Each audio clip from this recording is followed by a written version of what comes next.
Hey everyone, I'm Tassinix, and welcome to Plotting and Scheming for Season 49, 5 versus 5 Grand Arena Championship Week 3. I'm joined by my co host Dagger. No, not Dagger specifically. He's not here with us. So we don't actually have any notes for him this week because he's been on vacation all week. So we're going to have a shorter episode because we're down one man. But it would be Dagger. We still have TJ and Sasha Isha here with us tonight. How you guys doing? Doing well, Taz. Doing well. Yeah. Good man, it was a good week. 2-1. I'll take the progression, leave it. I'll take it. Yeah, what'd you find? What'd you end up, Sasha? 2-1, 3-0? 3-0 this week. Woo! So, All legit good matches too with good opponents. oh man, all right. Well, we'll get into the details. That's gonna be great, man. Man, One yeah. player made the top 16. Oh man, that's crazy. I don't even know what matchmaking is going to look like for this next season, but it's. I'm not even thinking about it, right? I'm not even trying to have any kind of expectation because what is the point? But yeah, myself, I went 2-1, so good stuff to break down here. Let's get right into it. What worked this week, TJ? You want to dive in? Um, alright. So this is where I get so frustrated. All the Uh-oh. stuff that works is all the stuff that works. Nothing new. Nothing was new and interesting. Let me go back real quick. I'm looking at it. Well, that's okay. I mean, we're at the end. We're at the death of set 11. Everything is like the most developed it could be, and the machine is as well oiled as it's gonna get, and people are gonna stick with their safe rope counters. So I mean, I believe So it's that. crazy. Leia works against Rey. It's the weirdest thing, right? Like, who knew that she was actually as good as she is on offense as she is on defense? So yeah, Leia's a good monster. The other things that did what they were supposed to do. Again, it's this season right now is so efficiency based. There's not a lot of fun things I got to go outside the meta on or to try out. So all the stuff you'd expect to work did in fact do what it was supposed to do. It was weird. Oh, DTMG was fun. I will say that was probably the most fun I had doing it again. Where it kind of feels like Night Sister ish against CLS with Drogon or whatever. Oh comp you yeah, wanna you put did on it it. against CLS. Yeah. Okay. Oh man, so it looks weird, right? It starts off and it's like, oh, this does not feel great, and then you get to take a turn, and then this feels amazing. Yeah, That was probably my most fun fight that I had out of all 3 or all 3 rounds. I believe that. All right, Sasha, what worked for you this week? Get to try anything interesting at the end of the line here? A few things. Let's see. As I look back at it, certainly DTMG was a ton of fun. Just to echo what TJ said, and I took it hunting with a few different targets. Anything rebel based, I felt really, really good. So that was CLS, a Saw, Captain Rex, and Drogon. I just felt comfortable enough with it. I'm going to be very curious to see how that team plays with the move from set 11 Imperial Trooper to set 13 Empire Datacrons. I think it should still be pretty darn effective, if not as sort of extreme offensive OP as it had been. But so that was nice. I had a couple of things, and sorry, Tess, just to remind me, do we go over things that worked on defense as well, or is this pure offense in this section? I mean, we have that key defenses section, your standout defenses. So, I mean, if Yeah, we'll that's come when back you to that want to later. cover We'll come that. back to Yeah, we'll come back to that later. So one of the things that I'll say that did work for me, and I'm glad that is just sort of fundamentally learning from the lessons of the previous week. On the stream I had against Ramdog that I did with you guys, Mm-hmm. I had my Seer Malicos fail against a Ray Cal, and not surprisingly, I saw multiple Ray Cals this week on defense, and you adapt or die. And so I had moved Steer Malicos over to defense. Well, Mm-hmm. both of them over to defense in 2 rounds, kept them together, and 1 round had Malicos under LV. But I moved to a JMK versus Ray, which was super comfortable. Mm-hmm. And well, I shouldn't say super comfortable. It's a timeout risk, but that worked Yeah. pretty well Was that and using a allowed me set to keep 11 my or a set Leia on 12? defense. Sorry, That was was it? just set 11. Okay, yeah. Yeah, it was just set 11, and I went with the set 11, and I don't know if that was the right decision because I did not test out set 12, Mm-hmm. but I went with the set 11 that had the buffs on third and also had some health stats. I mean, health stats are so beneficial to a JMK squad because all For the bonus sure. protection that they get out of it. And it comfortably allowed my JMK squad to survive. Like no amount of whirlwinds or ults from Ray made a difference. But it may have, not having the ramping offense from set 12 made some of the timing tighter. So I'll be curious to see into set 12 to the extent we keep going for it. And then the last thing I would just say is, because Starkiller was not on the hunt for Ray in this season, and we'll see how that evolves with the revolving Datacrons, but Starkiller just worked really nicely for me against an assortment of different Treya squads, like Treya squads that otherwise I think were calling for GLs, but like in the bottom front wall was going to limit my selection of counters going into the back. But Starkiller there, it got close at certain points in terms of timing out against really robust Savages, or if you get too many buffs on like Scion, Nihilist, Treya, they all ramp their health. But in each case, it was ultimately able to get it down. So that worked well and ended up being kind of key because it allowed me to retain GLs that I ultimately needed. All right. That is interesting. That's a lot to think about. You had a big week. All right. Myself. Yeah, it was good matches I'll get into in a bit, but each of those matches was pretty cool. Sorry, go for it, Tess. No, yeah. Well, it's great to actually have some legitimate matches. I myself had 3 legit matches this week. So, yeah, for my part on attack, we had bounty hunters, were able to outrun Darth Vader Starkiller. It shouldn't surprise me, but it's been a long time since I saw it. And yeah, it worked just fine. I have been effective with Radis this week, with and without Baze. I feel like Baze is probably most helpful against, like Tuskens or something like that, where they've got prod up. But yeah, I took out Axel's DTMG that he set on defense without Baze, and that was just super smooth. Let's see here. Mother Talzin still worked against CLS. This was CLS Chewie, Han, Drogon, and C-3PO. It was a 65. Gotta check this one round here with Kabuki. Yeah, that was just a mess. Really nothing to say.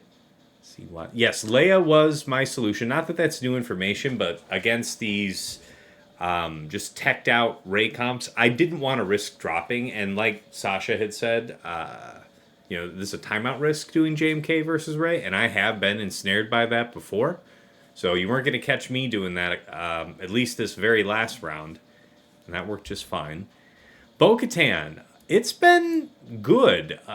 It's been pretty good to me. I didn't really get to fight a lot of Lord Vaders. A couple folks set that EP Mara Jade Lord Vader so they can TM loop you if you're not careful. I didn't try Bo against those. Against one regular Lord Vader comp, though, I do take note that it's really important to try to finish the fight using BKM's third. Because that's your mass assist, and then with Old Bo along with you, that's your trigger to get a whole bunch of prop back to finish the fight before anything else gets to take a chip at you. I learned that lesson at the cost of like 4 banners. I got a 61, whereas I feel like if I was just a little more careful, that was a 65 on the cheap. Afra, BT1, 000, and B2 I used to underman a Finn Zori team. I saw it both with and without B2, and I thought, oh, what the hell? What I'm just making sure that I'm not going to drop anything. And I'll be honest with you. Between Afra, BT1, 000, and the summoned droid, those characters just manhandled the entire board. B2 didn't get a turn because his speed is terrible, and none of them took any turns whatsoever. So there was no reactive turn meter for him to pop off. So I finished the fight for 65, but that easily could have been a 66. And yeah, that's about it as far as interesting attacks go. All right, TJ, back to you. Segment 2. What failed? What did not work this week? It's going to be a small number, man. Thank God. Oh, yeah, efficiency meta. The consequences are dire for even a single drop. Yep, and it really cost me a bit. Round two, what worked and then didn't work. So Night Sisters did work round one against the Zori comp. Sylphan, Zori, all the good stuff like that. I decided to take it round two because I was playing somebody who's going to keep everything. So I was trying to, I had to come out and clean, right? And Yeah. I took risks on everything. Night Sisters didn't work on Zori this time. And it wasn't nothing crazy. It just couldn't do it. I couldn't maintain it fast enough. That this is what it tells you. Normally I have like 50, 60 things going on, and like that was the one, and that really cost me the fight. Everything else this week did its job, including ships. Yeah, ships were the same thing. It was fine. Nice. Good stuff. All right, Sasha, how about you? It sounds like you had a great week, so I don't expect you got a lot to say here, but what let you down on attack? Yeah, it was a pretty efficient week, and because of that, I'd say like there's only one little tactical element, but a bigger strategic point. So yeah, I had awesome matchups. Honestly, three really good, fun opponents. I had Zareth in the first match. Always fun to be able to face, like, sort of get a chance to watch your defenses in action, right? Yeah. Like that was pretty darn cool. I had Bitcoin, who's a fantastic player. I haven't interacted with Bitcoin at all, but relatively small roster for Top of Kyber one, but plays really smart. Played really efficiently on offense. And I had Goda, who's long-standing sort of top bracket or one of the top GAC players in the third round. Dangerous And man. in those three matches, what's that? Yeah, he's a dangerous man, indeed. Yeah, undoubtedly. Yeah. So in those, both sides were really fairly darn efficient. Like the challenge that I had, like what didn't work was like I had a timeout. I think I kind of referenced before on a JMK versus Ray. Like generally, I liked that counter a lot. Like it wasn't going to get hard stopped. But I think it was against Sarah. I did not play it quickly enough. And that cost banners was easy to clean up with the Wampa because all that was left, I think, was JTR. But the bigger takeaway of like what didn't work for me is a kind of classic, like almost set in stone strategy for me, and that I tend to cheese fleets, right? Mm-hmm. And the challenge in a very banner sensitive, like efficiency meta is it allows opponents, particularly ones that scout and are like pretty aware of the approach I'm going to take, to set really tough fleet, set a full meta fleet defense where banners are a little bit harder to come by. I mean, I hold and I set always Executor, and I'm going to start moving that around just so our listeners, which undoubtedly include some opponents of mine, I have to mix some of that stuff up because being super predictable was leaving me at like reliably, I would say, a 10 banner deficit, even if I did okay. Maybe it was at minimum 5 if I did fine on fleets, but 5 to 10 banners. Historically, I felt comfortable seeding that and just saying, screw it, I'm just going to have fun, focused on ground. I really can't anymore. Like my Bitcoin match, I think that was within 15, 20 banners. It was close. Maybe it was even closer than that. But we'll have to take a look. But basically, teasing fleets kind of screwed me over from a strategic perspective and left stuff a lot closer than it needed to be. So that's something that was like a lesson. I just can't set myself up with posting fleets that can be like 77 or 76 regularly, So, yeah. Okay. I guess Bitcoin was a little further than that, but it easily, if he hadn't dropped one battle, it was going to be really close. So yeah, that was my big takeaway of what didn't work. One other thing, actually, before we move on to you, Tess, just a reflection that I had is like set 11 kind of moves off to dust. It was kind of disappointing for me. Like you talked about, taking on a CLS, doing it successfully with Night Sisters, and I know like TJ and I have each talked about sort of looking at sales. I just didn't feel like, with really cool Rebel Datacrons out there in that set 11, like CLS just never quite found its place, like never punched well above its value, like it didn't become the star of that set that I thought it had a chance to really revitalize with. I don't know if you guys saw it do anything really cool. Maybe saw is the wrong term, because I think Saw's squad actually did better. But if you guys felt that CLS had any cooler calling than was regularly seen, but I was disappointed in it. Not offensively, at least. At least I won't speak for TJ, but for my part, you know, we had the cancer comp for Leia, right? We had Han Chewie for the last 5 season, and that got me kind of in the habit of seeing CLS cannibalized. I did much less of that this season, right? Because that's pretty much solved by Jabba, so people really aren't doing that. There was these other Leia comps that might be cannibalizing your Chupio and stuff, so there was still some lesser, not really any usage of CLS earlier in the season. By the time we got here, I found that full CLS on defense, like you were asking if there's any great offensive applications. Yes, it will destroy Drogans of any form or fashion. I have found. Now that's also having yourself 75% damage reduction cron buffs on 3 and whatever stats really. I mean, I think it's mostly about the 3/6. But CLS could definitely manhandle just about any kind of Drogon because they've got nowhere to hide from you. You have 2 dispels. Every time they go undercover into stealth, you just pull them right back out, and that's that. But on defense, particularly in the back, it was great at banner stripping. Like, I had a couple people put like 58, 59 on that. And obviously where we are with how tight banners can be in so many opponents, particularly in our neck of the woods, like I'm sure you looked at their last couple weeks of history. I'm seeing a lot of people with 1820 this, 1840 that. And it's not just one round. It's like most, if not all of their matches that we can see in these last 2 weeks. So it's no small thing that CLS was able to pull that against the opponents that we're facing out here. That's the best I can say for him, though, in the set 11 meta. So to your point, yeah, I didn't do anything super incredible with him offensively the entire time. TJ, you had anything on that? He punches across to up. I was able to pretty much wide range it depending on what I was doing, just because it's the rebel damage reduction. So it did great things when you needed to on certain like trick setups as like one of the last teams in 3s for the set 11, and then heading into 5s or whatever you wanted to do for offense. His lead is still a strong lead. So where when I would punch up, it just depends, man. But nothing sticks out in my mind, right? Just the ability to have the damage reduction and or the ability block. It had good places it could go, and it could still hold its weight. Even without the Han Chewie, it could still do things. It's just this.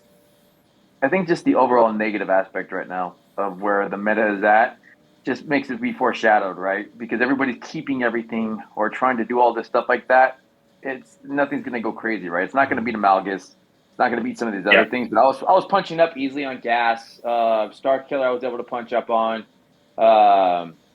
So some of these other killers, I think I heard somebody talk about. You were using CLS against gas only if they set it wrong, right? It's like they set it without without Krex, and also not having the potency level 3 if they didn't have Krex.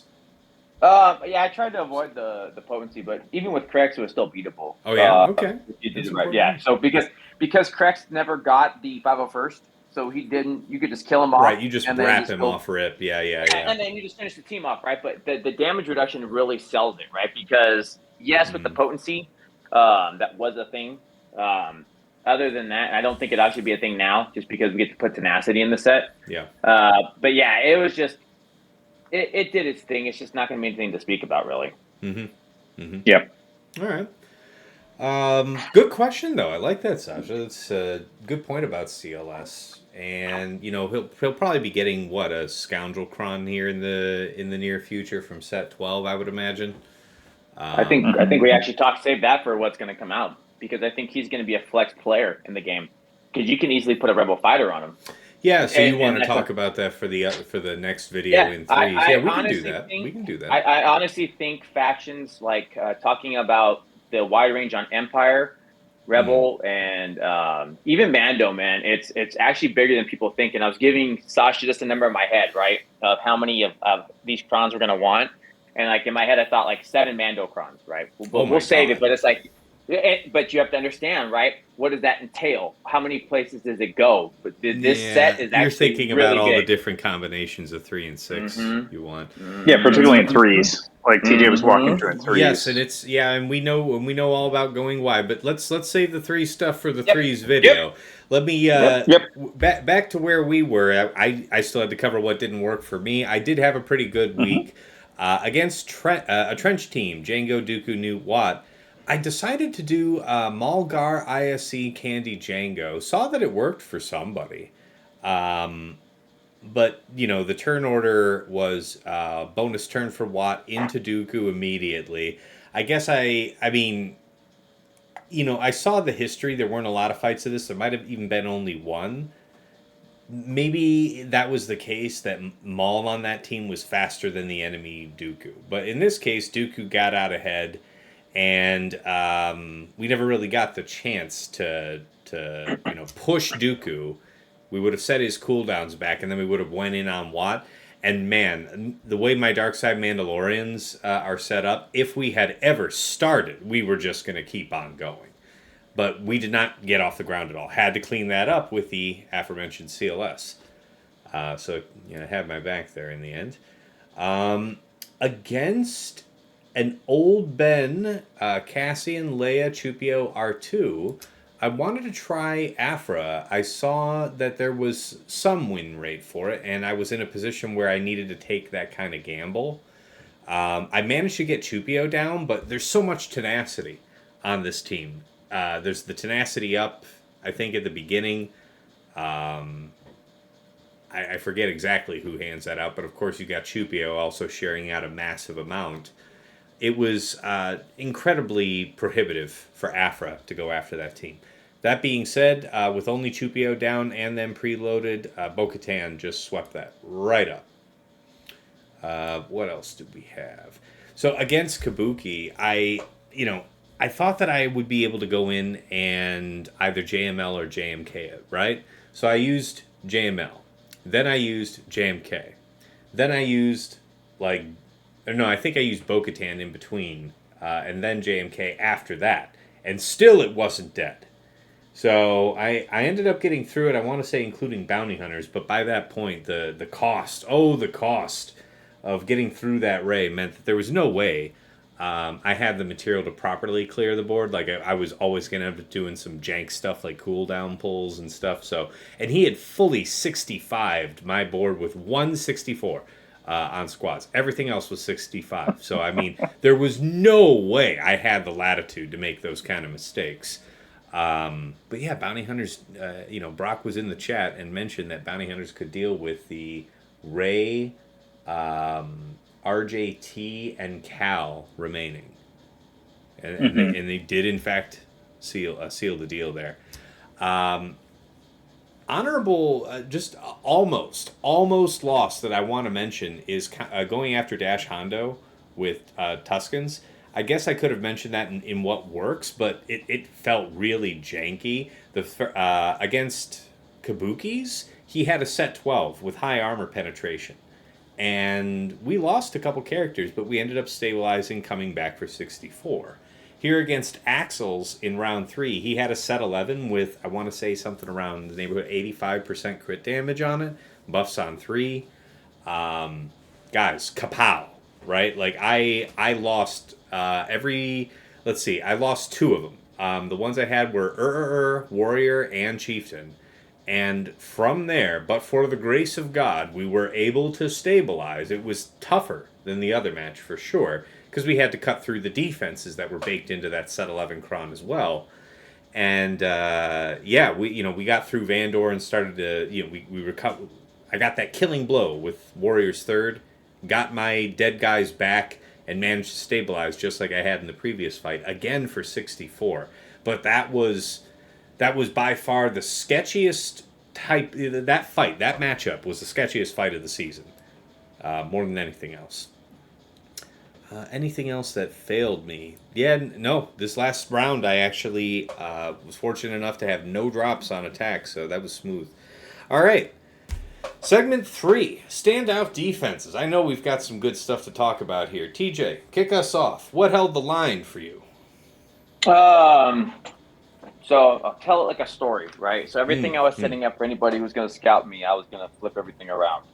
Keeping the Leia, it did what it's supposed to do. But what held for me on defense, Jabba, Seer, Star Killer, C. So everything I was setting up, and I know we talked about it before, Task, but like we didn't get to go into the full detail of it. It was perfect. C was pulling stuff. Malgus held for me, and then what I had in the back was Jabba, Seer, and Star Killer. Round one, he stopped, right? He dropped on my C, that messed him up, and he dropped on my Malgus. So that pulled what I needed to pull. So after he saw the back, and then I got an 1856. Oh, yeah, man. That's grand closing right there. Yeah, he saw that and just left it alone. So round 3, I did the exact same thing, and guess what? Jabba in the back holds for 3. My Seer held for 1. My Ray held for 1. C also held. So like it was pulling everything it needed to pull. So the standout defense was the full defense. It played, when I said it correctly and went this way, everything held like it was supposed to hold. And the players who didn't want to do the work like we would talk about and do the things we needed to do, they got their feelings hurt and everything was just doing what it was supposed to do. Just bear witness, ye mortals, the power of scouting. Yeah, and it did. And it was oof. It was oof gross to watch what they ended up with. I understand. Anything else you wanted to throw in? No, it was like I said, it was just a really good, when I had it set up, man, this stuff was just amazing. It did really good this week. Awesome. All right, Sasha, I know you had a couple ones you wanted to highlight. Let's have it.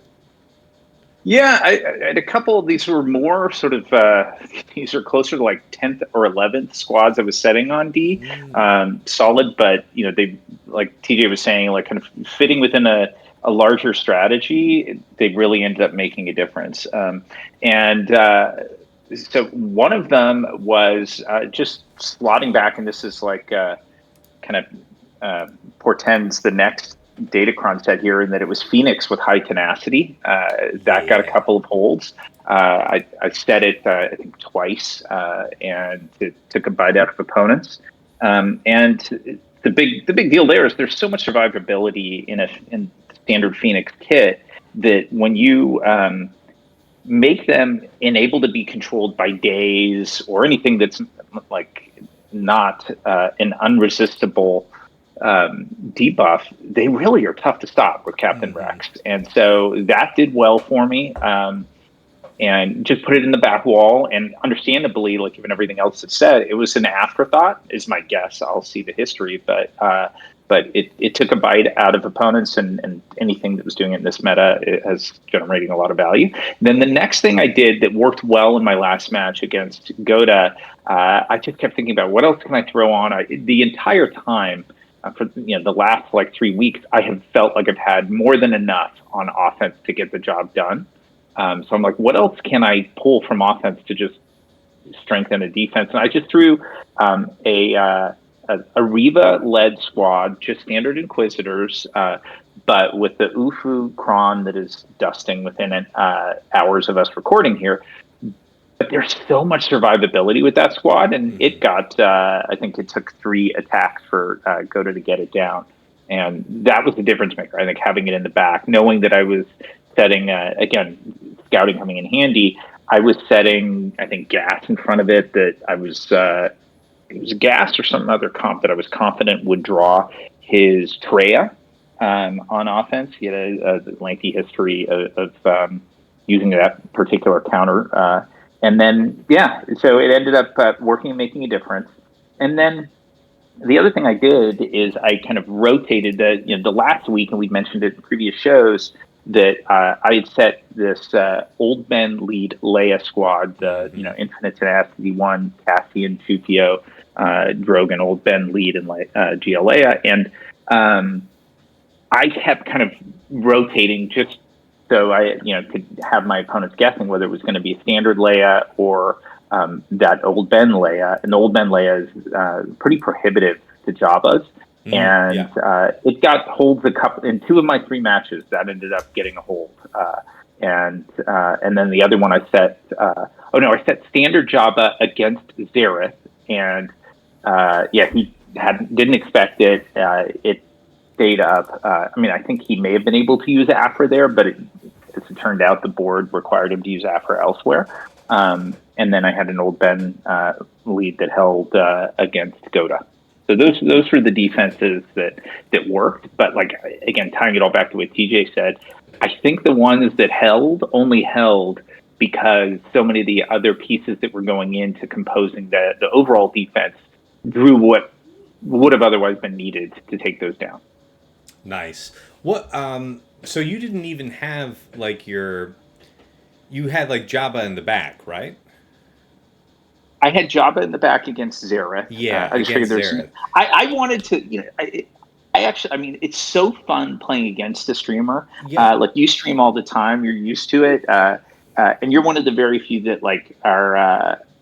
I shouldn't say very few actually. I mean, Zareth and Playbook do it, or Fatal do it too. But like you communicate, you're sort of like you're particularly deliberate, but like you're kind of going through your thinking, and the viewers can follow. You're so nice. You're just trying not to say slow as shit. Yeah, but I'm like, oh man, I really want to think about what defense I can set when Zareth's going against it, because I can watch. Just this, I've done that when I face you. Although I have I don't know, it's a lot more fun because I have a ton more insight on how you strategize and everything than I do on Zareth. But it was just fun to do that. So I'm like, yeah, I'm going to set Jabba, and I will know as Zareth goes through his sort of like initial assessment of the board, his thoughts on the first couple of battles, whether that was a good idea or not. And it was just fun. Yeah, it was fun to do that. All right. Dig that. Yeah, I asked because, you didn't even have the other Afra draw down bottom front. You had Jabba in the back, and like you said, he had to clear something else up top then that dictated a need for Afra. Yeah, I did. So as I look at it, here's my board against Zareth. What I had set, thinking that he may use Afra, was I thought it was unlikely. I had a Finn Zori with a fast resistance hero Finn. I mean, very standard, but he had a history of using that, Afra against that occasionally. Right. But like I had the discipline not to do it if it's a lower front. But I'm like, let me put that out there, just force him into a tougher decision. And he had used so my Treya, Talon, Savage, Nihilus, Visas. I knew he was looking at my history, and somebody else had beaten that with Afra. And otherwise it'll take a GL. And I'm like, I could see him deciding to go Afra there to save a GL, because it's like the GLs will do pretty much anything else in the back unless Sasha's an idiot and sets Jabba. Why would he set Jabba? And I'm like, I am going to be that idiot. What kind of son of a bitch would do that? Exactly. It turned out I was that son of a bitch, but he had Afra. He just needed to use Afra. I think he may have used it for Malgus, or he needed it for something else. I think he used it for Malgus. Yeah. I know there's forks like that. Such were the penalties this season of trying to set like a really formidable defense. Right. I wanted to ask though, before we move from your standout defenses, the last thing about your Phoenix. I don't know. I know it's old hat to us who have talked about it before, but would you let the folks know that if you're going to have this high tenacity Phoenix, how high is high? Like, I know that Dagger doesn't like it when I tell people benchmarks, but what would you say minimums are for tenacity to make that do what you said it needs to do in terms of, they're not going to be getting days, they're not going to be getting locked down? Yeah, I had actually originally gauged this off of I'd seen it was something I had been kind of thinking about, but I had not done it at all and really hadn't realized its potential until I saw Fatal do it. So Fatal had that set, and I just had noticed that, and I'm like, gosh, yeah, that you could just see the survivability with this squad, and was very curious about it. And when you think of setting them on defense as potential prey, the predator I was most concerned with was Tuskens, and being able to set a tenacity above where 100% above where Tusken Chieftain gets.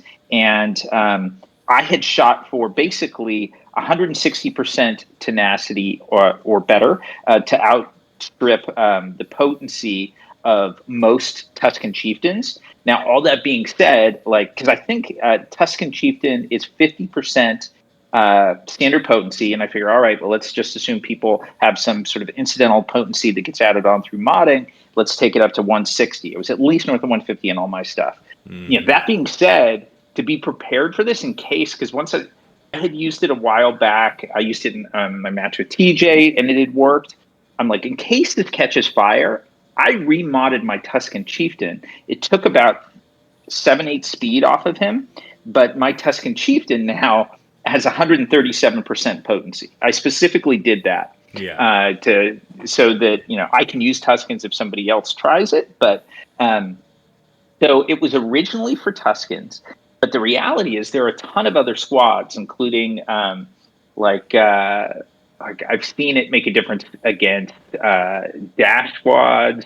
Although his opening salvo, you can't slow down, but there are a number of other squads that it does surprisingly well with once you keep particularly days off of it, because it calls so many assists into so much regen.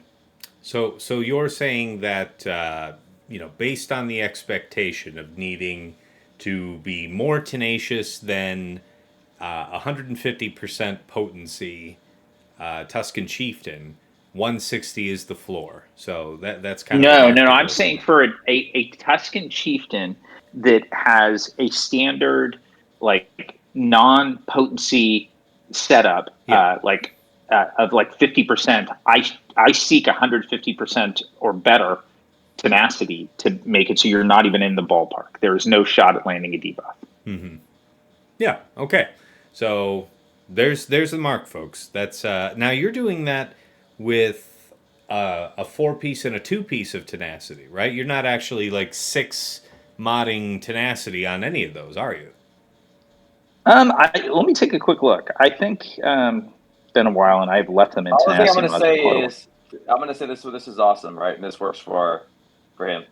Think about this set now, and the fact that it has tenacity. So you're literally going to be able to hit these numbers so easy, and especially on a rebel team. Yep. So it's just calling that out that this number is actually easier to hit. And is not Krex a rebel fighter? So you're going to have a rebel fighter crown equipped to your Phoenix. Yeah, you got it. Yeah. All right, well, thank you for indulging that's exactly me. Right. Yes. I'm sorry. What were you saying?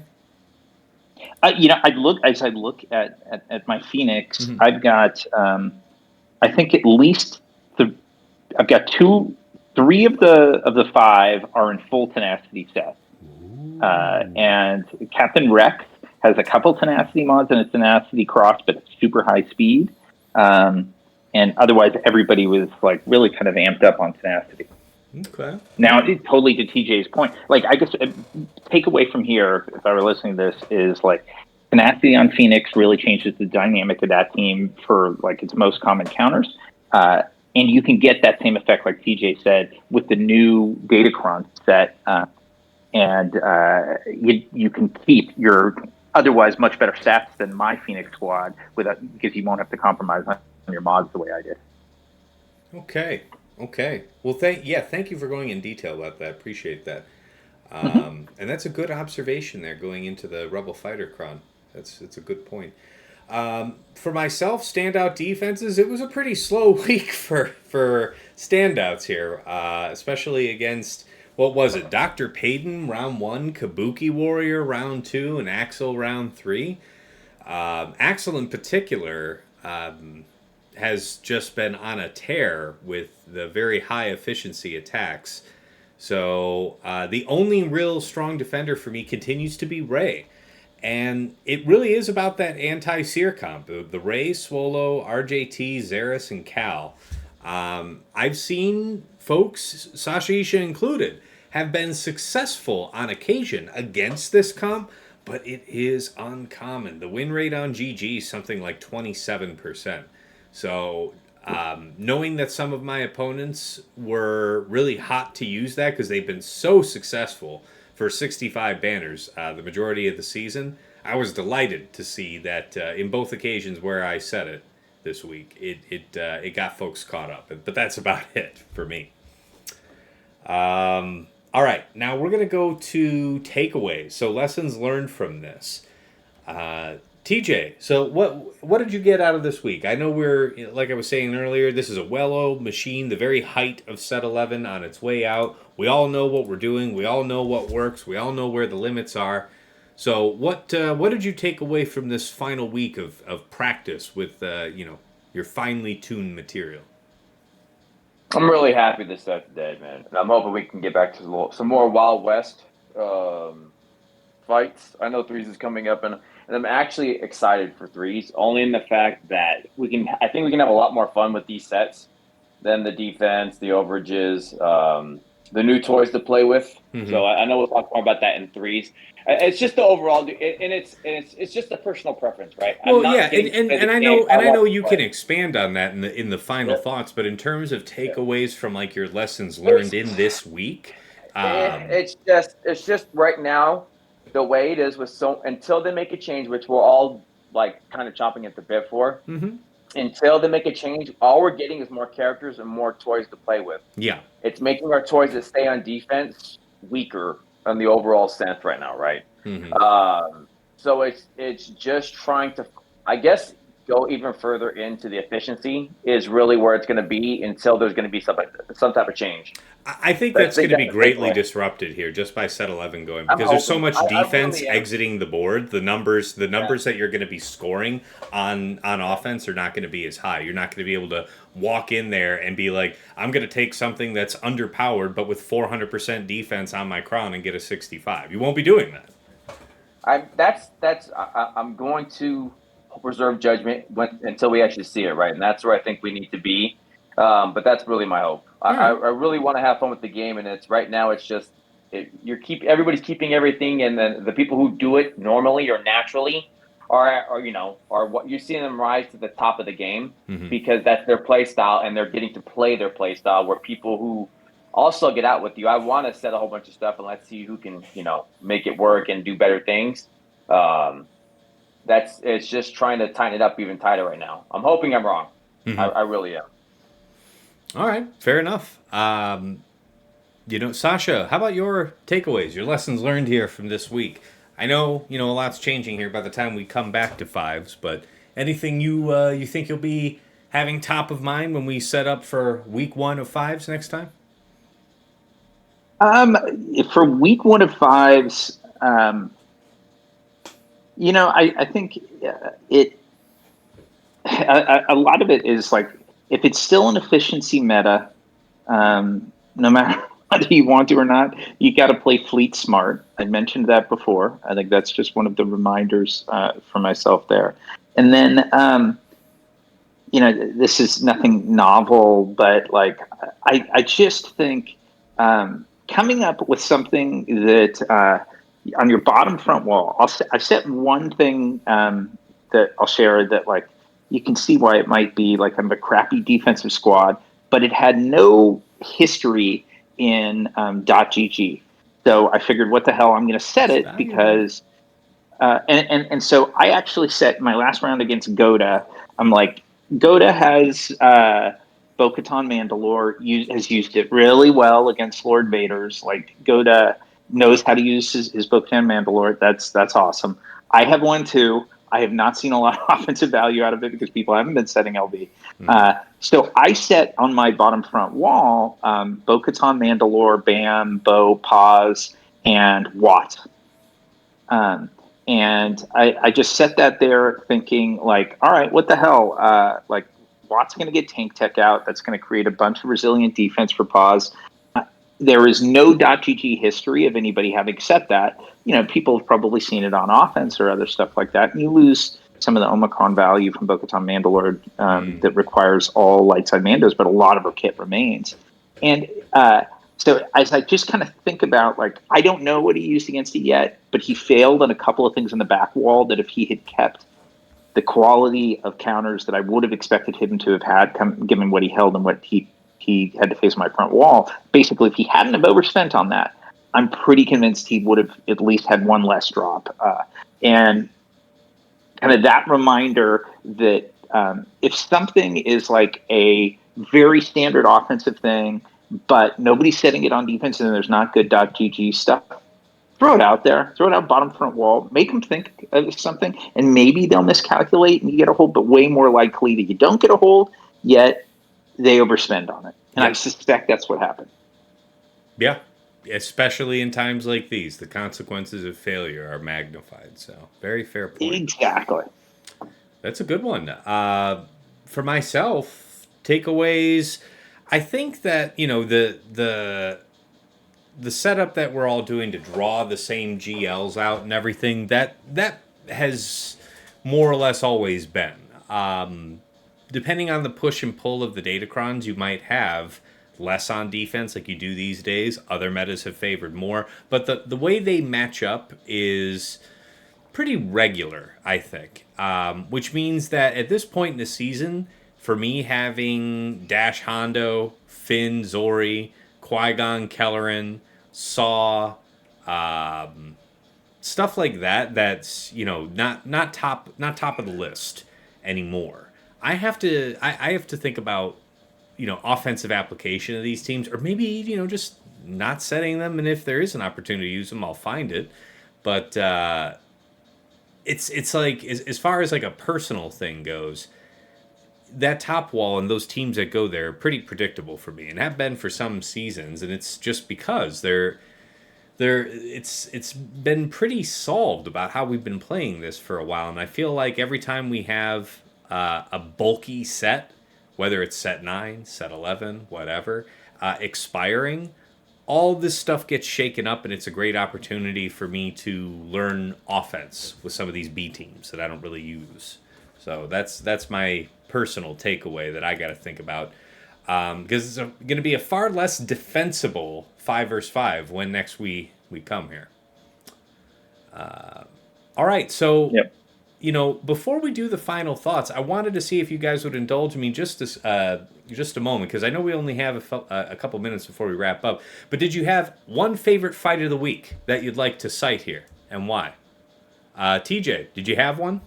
You can say no. No is a valid answer. I know this wasn't on the schedule. I know I'm kind of springing it on you, but still. No, and I'm fine with it. Like I said, I called it out, and I'll say it again. The DTMG and being able to watch what he can do when people have called it, like, I guess, not good or whatever, and watching it work on great things. I've watched multiple DTMG fights on different things. I've watched her crush out Zori. I've watched her crush out CLS. I've watched her crush out, like, some of the other fights I can't think of right now. But DTMG and being able to play with the kit and the characters around, and just watching this stuff just fade away was so much fun. That's the one that calls it out right away. All right. You, Sasha, your single best fight of the week stands out in your mind. Totally with TJ. Like, I keep thinking, like, what I enjoy most, or what I enjoyed certainly with the previous con, hopefully again, is like DTMG against the world. Like, I could have gotten more ambitious and tried to go after bigger prey, but that's just a fun squad. It's so damn hard, and it's so survivable. So I'm with TJ. It's like anything Dark Trooper, Moff Gideon. I had more fun than I did with almost with any other squad I had. You think we're gonna run that squad here, either in 3s or 5s, more or less modded as they are right now? Because we're not getting all that defense from the stats on this new set with the Empire 400% level 6. So there's a lot less defense to be converted to offense. And I was wondering if you guys were thinking, like, you're gonna be stacking a ton of defense in that team next go around. Thinking about that? Yeah, I had modded my remnants for defense, and then also had super high defense. Ahead of the curve. Yeah, so I had, in each case, I kind of looked at it, and like for many of them, I didn't want to compromise on like going to full defense sets, but I made sure in almost all cases to have like meaningful defense secondaries. I'm keeping that modding, okay. And then what I'm not clear on. I saw this in a Xerath video today. And I was listening to it while I was driving, so I could have been distracted. But I thought he had mentioned that resistance, which is the defense attribute for special damage, was going to be translated into offense by that same level 6. That was his understanding of the mechanics. I haven't looked at it, but that seems unusual. If that's the case, then I'm going to be hunting resistance and adding that to already defense modding. Yeah, and then you'll have to be looking who has special attacks on those on among your Empire characters you'd use in this way. But that's a good point. So okay, yeah, look at your defense secondaries on your DTMG for the next couple of seasons. We'll be using Well, that. oh, Empire that's actually a great point. Hang on, DTMG. That's the other difference here, by the way, Yeah. is remember DTMG was not getting any of the benefits of that last conversion, right? Because it was a trooper cron, and he's not a trooper. He's a remnant, but not a Yes, trooper. that's true. The Empire, he now gets it. So you have, yes, meaningfully reduced that sort of defense to offense conversion for the other four, because some of them were stacked up like crazy with those datacrons. The stats just running much higher. But DTMG himself is finally getting some of that benefit when, he was the only one that hit like a comparative wet noodle. Great stuff. Great point. Okay. I mean, my single favorite fight this week. How often do you get to use a full bird Lord Vader team and come out with 65 banners? I had that EP Mara Jade Lord Vader in front of me, and it was just random against Kabukis. It was just random that I decided to keep Lord Vader for offense. And I went in with a full team, Lord Vader, Maul, Ninth Sister, I want to say, like even Darth Vader in Thrawn or something like that, or... something. It was like royal in there. It was very standard. The point is 65 banners. That was my favorite fight of the week because it's just like whenever you get to get a 65 with gas, like, that's unexpected. I'll have more of that. Thank you. So that was it for me. All right, guys. I think we've covered quite a bit here, but final thoughts, last notes to leave for the people. TJ, start us off. Send us to the outro. How we doing? What you got to say? I'll be looking forward to the next fives, man, and seeing what it looks like with we'll say more progressed this season crons. I expect some more. I'll take your point to more Wild West, right? I'm just looking forward to a different makeup right now. I think is what it is, right? It's pretty funny when I'm looking forward to threes to see what we can do and what trouble we can get into. So I think that first week I'm really excited for. You're optimistic. I'm happy to see defense dead, and I'm interested to see what deflection means. Is that a fair one? So I'm calling it what I think the key takeaways are. Dagger said it one time, and it's like, don't sleep on tenacity. There's these other pieces that are going to be in there as well. Very good. And then what superstars come out? I think that's the biggest things. Yep. All right. Good stuff. Sasha, your last note for the people.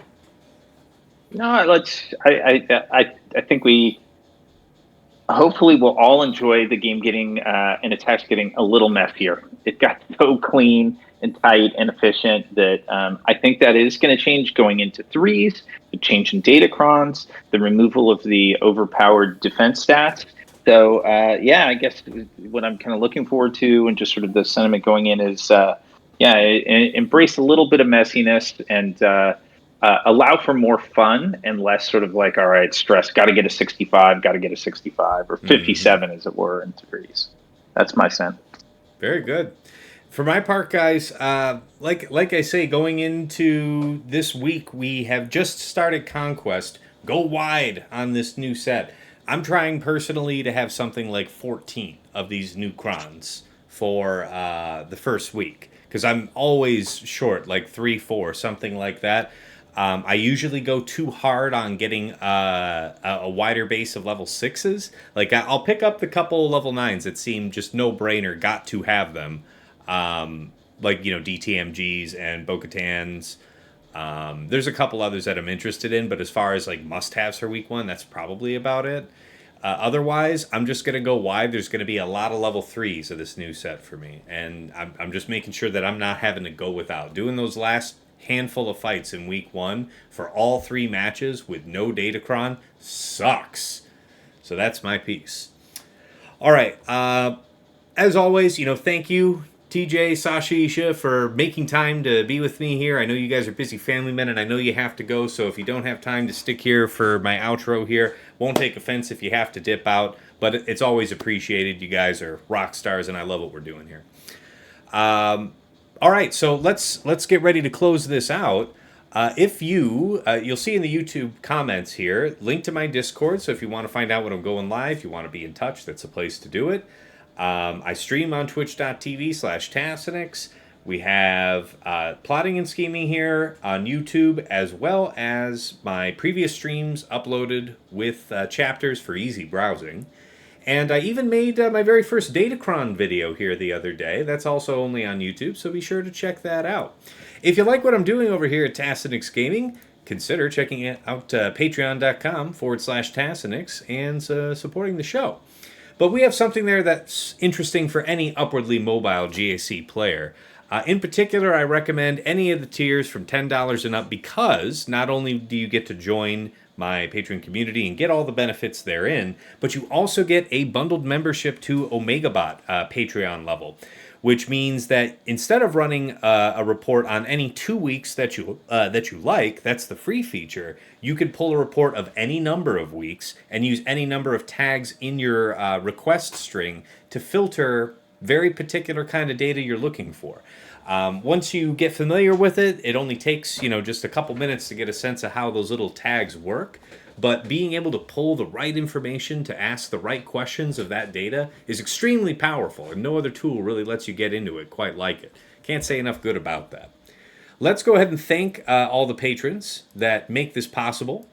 At VIP Access Plus level, taking advantage of the aforementioned OmegaBot offer. Shout out to Trevor Boy Gaming and Striker. At VIP Access, I still haven't updated this slide for our latest patron Quig, but shout out to you, man. You are not forgotten, just unwritten. Also, thanks go out to White Wolf, Sam Vimes, Jobin4527, Sweens14, Stark Strategy Gamer, Sir Boss, Lego Calrissian2187, Deadpool Cal28, Johnny B. Ottawa, Darth QPPMG, Rays Malbus, and JJ's Productions Twitch. Special thanks go to Yoda Force, one of my original supporters. He no longer plays the game, but we remember him fondly. To Mrs. T, my darling wife, thank you for supporting the amount of time that I spend doing this show and all this stuff. Really appreciate the tolerance, really, because it can be a lot on a weekly basis between GAC and whatever else I have the harebrained idea to record a video about. To Dagger, TJ, Sasha Isha, my co-hosts here on Plotting and Scheming. Again, thanks for the time you guys make to make our show. I'm really proud of what we do, and couldn't do it without you guys. Dagger's also an admin on my Discord and helps answer a lot of questions in my community, so got to recognize that. And last but never least, Nomad's Reaper, a man who needs no introduction. He'll pop in from time to time, drop thousands of biddies on us, dozens of subs. He'll just go hog wild from time to time, and we appreciate the extraordinarily generous support over the years. All right, coming back over to the main scene. For my patrons, this will be up in the morning. So I'll get working on uploading this lickety-split. And for all of our other subscribers here on YouTube, this video will be available Friday morning.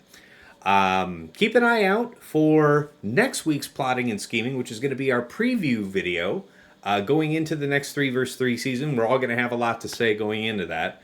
But until next time, it's been real, it's been awesome, it's been real awesome. Take care.